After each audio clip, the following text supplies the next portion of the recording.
प्रेम से बोले सदगुरुदेव जी महाराज की जय। परम पिता परमेश्वरी की जय। आनंद कंद लीलाधारी प्रभु सदानंद जी मनमोहन भगवान की जय। परम प्रभु की है ये वाणी, परम प्रभु की है ये वाणी। जल्दी ही सतयुग आएगा, सत्पुरुषों का राज बनेगा, पापी नहीं बच पाएगा। ओ पापियों का कान खोल कर सुन लो, पापियों का कान खोल कर सुन लो, पाप छोड़ कर धर्म पकड़ लो, तभी तू रहने पाएगा, सत्पुरुषों का राज बनेगा, पापी नहीं बच पाएगा। चलो चलो एक चलिए देखा जा। नारद जी और मुस्कर आओ, इंद्र जी दोनों चल दिए वो महल देखने के लिए। मुस्करमा अपना घुमा घुमा कर दिखाने लगे, ये ऐसा है, ये ऐसा है, इस तरह से दिखाने के बाद जब सब दिखा लिए विश्वकर्मा जी, जब बैठक में गए लोग बैठने के लिए, इंद्र जी बड़े गौरवोक्ति के साथ कहे, क्यों नारद, आप तो तीनों लोगों में भ्रमण करते हो, ऐसा मकान कहीं देखे हो? नारद जी के कहे, इसी मकान पर फूल गए, इससे बढ़िया मकान कभी लोमसे ऋषि का है, इससे बढ़िया मकान तो भी लोमसे ही ऋषि का है। आप तो विश्वकर्मा के जो पल्पेशन था वो हृदय का धड़कन और बढ़ गया, जो हमको ही मरवाएगा, छोड़ेगा नहीं। इसी के उपाय से हम बनाना शुरू किए। आइए बतला भी दिया किससे बढ़िया जो है लोमस ऋषि का महल है। अब तो हमारी नौकरी तो गई ही गई, कठोर कम दंड के हम भागी भी बने, अब इंद्र हमको नहीं छोड़ेगा। अभी विश्वकर्मा की परेशानी शुरू ही हुई, इंद्र कुछ कहते ही कहते, तब तक सामने से एक साधु गुजरते हुए दिखाई दिया। सिर पर चटाई रखे हुए था, मैट चटाई जो नरकुल वगैरह का नारियल वगैरह नाकुल वगैरह का होता है, वो चटाई ओढ़े हुए वो साधु जो सामने से गुजर रहा था। इंद्र देखे थे, कहे कैसा पागल है साधु है, चलते हुए चटाई जो चिकना करके सिर पर रख लिया है। अरे जब वो कहीं रख करके बैठता, उसको चलते हुए बैठ करके कंधे पर चाहे कहीं आंख में चाहे कंधे पर कहीं रख लेना चाहिए। नारद जी के हाँ ऐसा तो लग रहा है, तो पूछा जाए इससे चटाई तो इस वक्त छिपा करके सिर पर क्यों रखा है, ऐसे फैले हुई चटाई चल रही है, इसको समेट लेना चाहिए इसको। बाकी तो नारद बुलाओ इसको, पूछा जाए क्या बात है। नारद जी अपना बुलाए, पूछा गया कि साधु बाबा, अरे आप ऐसी चटाई तो सिर पे क्यों रखे हो भाई? जब यात्रा कर रहे हो, जब चल रहे हो, तो चटाई को तो मोड़ करके फोल्ड करके आंख में रख लेना चाहिए, या कंधे पर रख करके अपना चल देना चाहिए, पीठ पर लटका लेना चाहिए इसको। तो साधु बाबा जवाब देते हैं कि बच्चा क्या करे, कई दिन का जीवन है, यही हमारा महल है, यही हमारा बिस्तर है, यही हमारा महल है, यही हमारा सब कुछ है। ताकि हम जो कुछ सब कुछ तो हमारा ही, हमारा महल मकान भी यही है, हमारा वरण राशन बिछावन भी यही है, तो हम इसलिए इसको ऐसा करके चल रहे हैं। ये हमारा मकान है, हमारा छज्जा है, ये कुछ कोई ऊपर बात होगी तो ये ऐसा रुकेगा देखेगा। मान लीजिए कोई चीज है, चिड़िया चुन रही है, चाहे कोई बीते कर कुछ भी कर दे, अरे हमारा महल है, कुल मिलाकर के हमारा छज्जा है, ये एक ऐसा साधन है। कई दिन का जीवन है, इसी को अपना महल कह रहा है, इसी को अपना महल कह रहा है। चटाई का ही महल होता है। इंद्र तुझे क्या साधु, अरे ये चटाई का ही महल होता है। ये चटाई कहीं महल है? एक बच्चा कई दिन का जीवन है, कई दिन का जीवन है कि हम दूसरा महल बनावे, कोई कुटिया बनावे। अरे इसी चटाई से, इसी महल से हमारा काम चल जाता है, इसी से हमारा गुजारा हो जाता है। एक कई दिन का जीवन है कि कुटिया बनावे, महल बनावे? अरे क्या अपना जीवन जानते हो क्या? कहे हाँ हाँ कुछ मालूम है, कुछ मालूम है। कहे क्या जीवन है तेरा? तो साधु बोलता कि नारद तू ही बता दो ना, नारद तुम्हें हमारा जीवन बता दो। इंद्र को लगा कि कैसा साधु है, कि नारद को कह रहा है कि तुम्हें हमारा जीवन बता दो। तब नारद जी कहे अच्छा लीजिए, जब ये कह रहे हैं तो हमें इनका जीवन बता दे रहे हैं कि कितने वर्षों का है, कई दिन का जीवन इनका है। ब्रह्मा जी के एक दिन में 14 इंद्र बदल जाते हैं शासन करते हुए। इंद्र आए शासन किए चले गए, इंद्र आए शासन किए चले गए। ऐसे ब्रह्मा के एक दिन में 14 इंद्र शासन करते हैं और बदल जाते चले जाते हैं। और ऐसे ही ब्रह्मा के एक रात में 14 इंद्र बदल जाते हैं। कुल मिलाकर ब्रह्मा के एक दिन रात में 28 इंद्र बदलते हैं। नारद जब उम्र बता रहे हैं कि ब्रह्मा के एक दिन रात में 28 इंद्र आते हैं, शासन करते हैं और समयावधि समाप्त होने पर, पूरा होने पर चले जाते हैं। और उस दिन रात से 30 दिन का महीना, 12 महीने का बरस, 100 वर्ष ब्रह्मा जी जीते हैं। जिस दिन रात में 28 इंद्र बदल जाते हैं, उस दिन रात से 30 दिन का महीना, 12 महीने का बरस, 100 वर्ष ब्रह्मा जी जीते हैं। और एक ब्रह्मा जी जब शरीर छोड़ते हैं तो इनका एक बाल टूटता है। और अभी इतना बाल टूटा है सीने पर का। लोमस ऋषि इनका नाम है, पूरी शरीर बाल है इनके, पंजा से लगाए थे हाथ से, अब पूरी शरीर इनके बाले है। सब बाल झड़ेगा तो ये मरेंगे। एक ब्रह्मा शरीर छोड़ेंगे तो एक बाल इनका झड़ेगा, और सब बाल झड़ेगा तब ही मरेंगे। यही इनकी उम्र है। अरे ब्रह्मा एक दिन जब शरीर छोड़ेंगे तो एक बाल झड़ेगा, और सब बाल झड़ेगा तो ही मरेंगे। और ब्रह्मा के एक दिन रात में 28 इंद्र बदलते हैं। हाँ हाँ ऐसा ही है। अरे भैया जब इनको कई दिन जीना है, हम महल की आवश्यकता नहीं है, तो हमको ही कई दिन रहना है कि हम महल बनवा रहे। विश्वकर्मा रहने दो, महल हमारा बन गया, रहने दो रहने दो। अब हमको महल क्या होगा? अब हमको महल क्या होगा? तो हमको आप सभी को समझा रहे थे, यहाँ पर संकेत कर रहे थे। आपने इस झूठे महल को देखने में क्या लगे हैं? अपने झूठे इस नाचीज तन मन धन को देखने में क्या लगे हैं? अभी तो इसी धरती पर जो है आप जैसे 6 अरब से भी अधिक तन है, 6 अरब से भी अधिक तन है। धन संपदा की बात लिया जाए तो काठमांडू का यदि नक्शा लिया जाए तो उसमें शायद आपका मकान महल बंदी के रूप में दिखाई देगा कि नहीं देगा। कहीं जो दुनिया का नक्शा लिया गया तो पूरे नेपाल का नक्शा, नेपाल शब्द लिखने भर का शायद बन पाता है।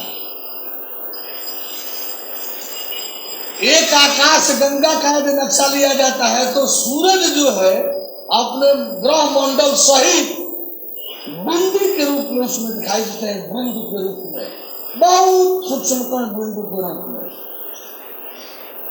ब्रह्मांड का नक्शा में तो ब्रह्मांड के आकाश गंगा में बिंदु के रूप में दिखाई देते हैं, बिंदु के रूप में, जो सूरज से 1,00,000 गुना बड़े बड़े तारे और 1 खरब से भी अधिक तारे एक आकाश गंगा में है, वह आकाश गंगा में बिंदु के रूप में दिखाई देती है। और उन ऐसे ब्रह्मांड, असंख्य ब्रह्मांडों का मालिक एक भगवान होता है। उसको पाने में, उसके हो जाने में आप जो है अपना मामूली नाचीज एक बिंदु जैसे भी आपके तन धन संपदा महल न रहने के बावजूद में आप उसे ही पकड़ करके बने रहना चाहते हैं, परमेश्वर को नहीं पकड़ना चाहते, परमेश्वर का होना रहना नहीं चाहते। हम तो आपसे बार बार यही कहेंगे, आप काफी मनन चिंतन कीजिए, विचार कीजिए, आचार ध्यान कीजिए, ज्ञान को याद कीजिए, सब कर करा करके अंततः जो है आप स्वयं निष्कर्ष निकालिए कि आपकी अंतिम और सर्वोत्तम सर्वश्रेष्ठ उपलब्धि क्या है, और जो हो उसमें यथार्थ से आप लगने का सब प्रयास कीजिए। हम तो आपसे ऐसा ही बार बार कहेंगे, बोले प्रभु परमेश्वर की। उसका एकम वो लक्ष्य जो है पात्रता परीक्षा में छटेगी और कहेगी कि हम सत्संग सुन रहे।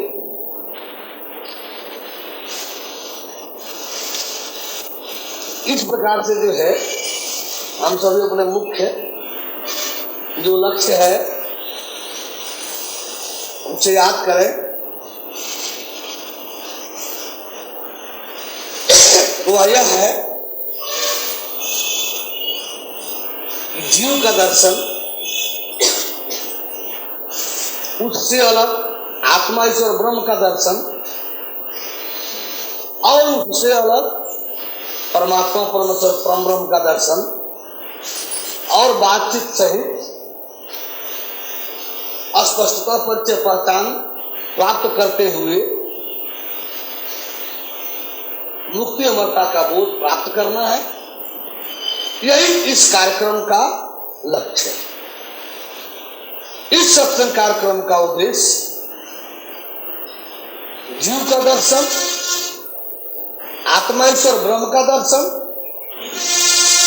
और परमात्मा परमेश्वर परम ब्रह्म का दर्शन प्राप्त करना है। मुक्ति अमरता के बोध को प्राप्त करना है। यही उद्देश्य लेकर के हम भी यहाँ कार्यक्रम करने में लगे हैं। शायद आप सभी भी यहाँ पर जो उपस्थित हैं इसी उद्देश्य को लेकर के हैं।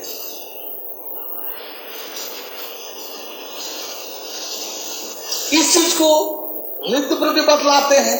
आज भी एक बार कम से कम इस समय बतला दें कि जीव का दर्शन जब कभी भी होता है किसी को, तो निधिध्यासन की अवस्था में ही सूक्ष्म दृष्टि से आप उसे स्पष्टतः जान देख पाते हैं। सूक्ष्म दृष्टि से निधिध्यासन की अवस्था में जीव को जाना देखा जाता है। इसके पश्चात दिव्य दृष्टि से दिव्य ज्योत रूप ईश्वर को, आत्मज्योत रूप आत्मा को, ब्रह्म ज्योत रूप ब्रह्म को, स्वयं ज्योत रूप सृष्टि को जाना देखा जाता है। जीव जो है सूक्ष्म रूप में होता है, सूक्ष्म आकृति होता है, उसमें रूप तो होता है, आकृति तो होती है, क्रियाशीलता तो होती है, अनुभूतियां तो होती है, दुख सुख सब अनुभूतियां, भूख प्यास दुख सुख की अनुभूति जीव को ही होती है। इन सब अनुभूतियों के बावजूद, सूक्ष्म आकृति रूप के बावजूद वह पदार्थ नहीं है। किसी पदार्थ से बना हुआ जीव नहीं है। जीव अपने आप में जो है सूक्ष्म है, वो सब्टल बॉडी है, सब्टल आई, सूक्ष्म शरीर है। सूक्ष्म दृष्टि से ही उसे देखा जाता है। आत्मा ईश्वर ब्रह्म दिव्य ज्योत रूप दिव्य है, उसे दिव्य दृष्टि से देखा जाता है। परमात्मा परमेश्वर परम ब्रह्म शब्द रूप तत्व और तत्वरूप शब्द है, उसे जब भी आप मूल रूप में देखेंगे तो शब्द रूप तत्व और तत्वरूप शब्द में दिखाई देगा। उसमें न तो अंधकार होगा और न प्रकाश ही, उसमें न तो जड़ता दिखाई देगी और न तो चेतनता ही, उसे न तो असत्य कहते बनेगा और न तो सत्य ही कहते बनेगा। उसमें न तो कोई नाम रूप स्थान दिखलाई देगा, कोई नाम भी नहीं दिखलाई देगा, कोई रूप भी नहीं और कोई स्थान भी नहीं। ऐसा होने रहने के बावजूद संपूर्ण विलक्षणताएं जो परमेश्वर की होती हैं वे सब की सब उसमें दिखलाई देगी। वो आश्चर्य होगा, हर स्तर पर आपको आश्चर्य ही आश्चर्य लगेगा। इस प्रकार से आपको जब ज्ञान दृष्टि से देखना शुरू करेंगे तब आपको उसका असलियत समझ में आएगा। यानी ये तो संपूर्ण ब्रह्मांडों का आदि स्रोत है, संपूर्ण ब्रह्मांडों का विलय रूप है, संपूर्ण ब्रह्मांडों की उत्पत्ति स्थिति और लय इसी से, इसी में है, इसी से है और अंततः संपूर्ण ब्रह्मांडों का विलय भी इसी में है। इसके कौन सा मात्र से ब्रह्मांड की उत्पत्ति होती है, आत्मा ईश्वर ब्रह्म की भी उत्पत्ति होती है, शिव शक्ति की उत्पत्ति होती है।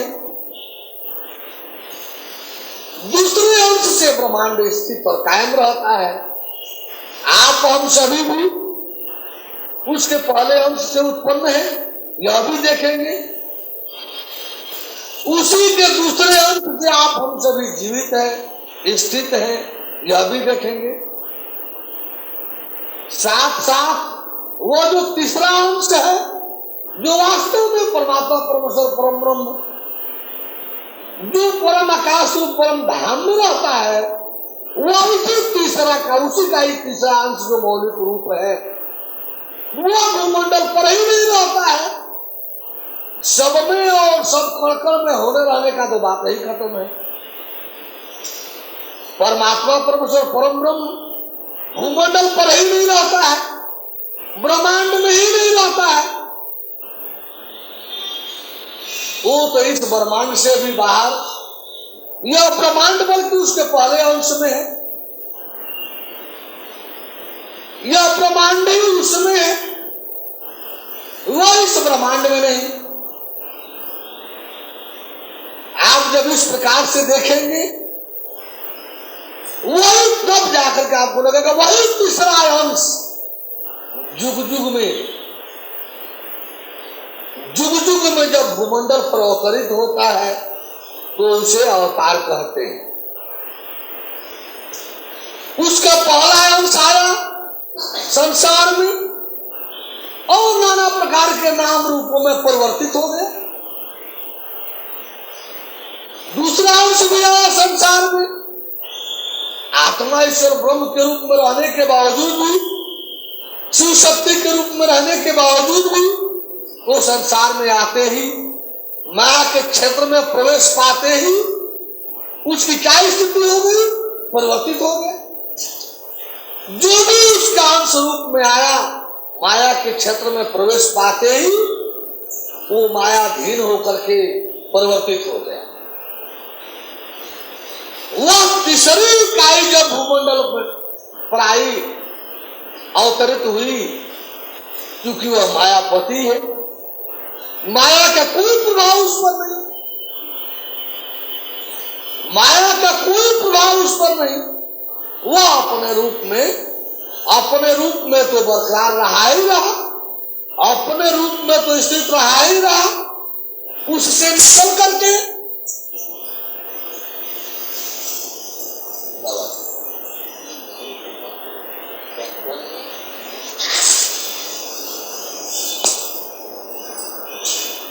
वह तो रहा ही रहा,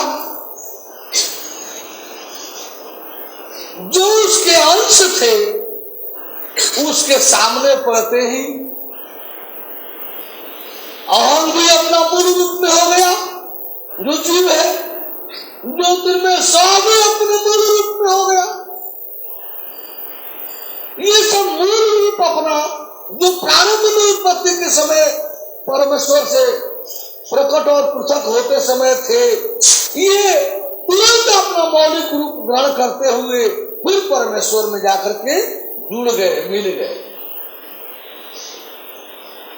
उसमें तो कोई परिवर्तन हुआ ही नहीं।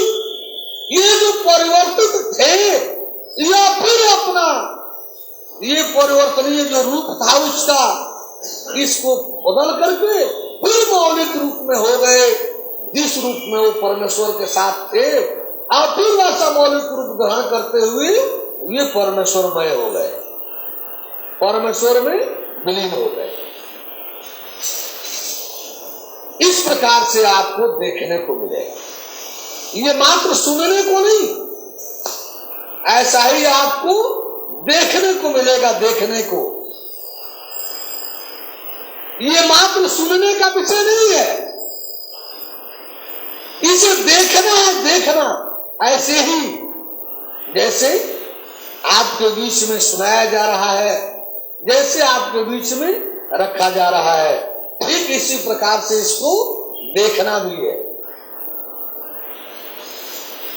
इस प्रकार से आप देखेंगे, अब तक जो है वेद के मंत्र, गीता के श्लोक, उपनिषद के मंत्र, भागवत महापुराण के श्लोक पढ़ते आए होंगे। अब परम तत्व से संबंधित जो मंत्र श्लोक हैं उसका प्रैक्टिकल करेंगे। प्रैक्टिकल आप उसे साक्षात करके पकड़ करके देखेंगे और आपको दिखलाई देगा ये मंत्र जो है प्रैक्टिकल के है, प्रैक्टिकल के लिए।